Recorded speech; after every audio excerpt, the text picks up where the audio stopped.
दोस्तों आज हम आपके लिए लाए हैं एक ऐसी ही रोचक जानकारी। ब्रह्मा ने किया था अपनी ही पुत्री सरस्वती से विवाह। आइए जानते हैं हमारे इस वीडियो में।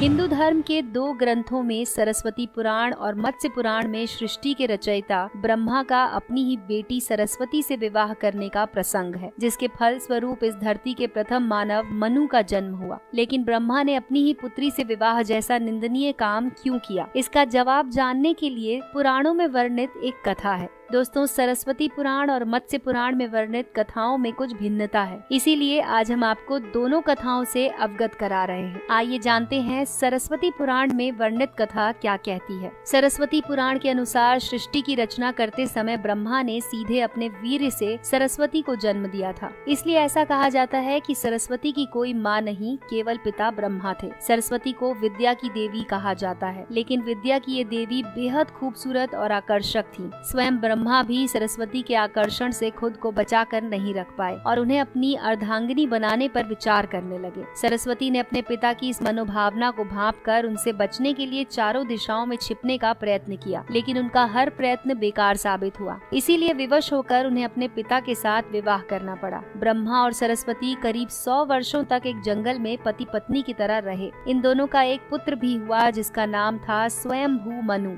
तो आइए जानते हैं मत्स्य पुराण में वर्णित कथा। दोस्तों मत्स्य पुराण के अनुसार ब्रह्मा के 5 सिर थे। कहा जाता है कि ब्रह्मा ने सृष्टि की रचना की तो वो इस समस्त ब्रह्मांड में अकेले थे। ऐसे में उन्होंने अपने मुख से सरस्वती, सांध्य, ब्राह्मी को उत्पन्न किया। ब्रह्मा अपनी ही बनाई हुई रचना सरस्वती के प्रति आकर्षित होने लगे और लगातार उन पर अपनी दृष्टि डालते रहे। ब्रह्मा की दृष्टि से बचने के लिए सरस्वती चारों दिशाओं में छिपती रही, लेकिन उनसे नहीं बच पाई। इसीलिए सरस्वती आकाश में जाकर छिप गईं। लेकिन अपने 5वें सिर से ब्रह्मा ने उन्हें आकाश में भी खोज निकाला और उनसे सृष्टि की रचना में सहयोग करने का निवेदन किया। सरस्वती से विवाह करने के बाद सर्वप्रथम मनु का जन्म हुआ। ब्रह्मा और सरस्वती की ये संतान मनु को पृथ्वी पर जन्म लेने वाला पहला मानव कहा जाता है। इसके अलावा मनु को वेदों, सनातन धर्म और संस्कृत समेत समस्त भाषाओं का जनक भी कहा जाता है। ब्रह्मा का अपनी पुत्री सरस्वती के साथ विवाह का प्रसंग बताया। अगर आपको हमारा ये वीडियो पसंद आया हो तो इसे लाइक करके अपने दोस्तों के साथ जरूर शेयर कीजिए।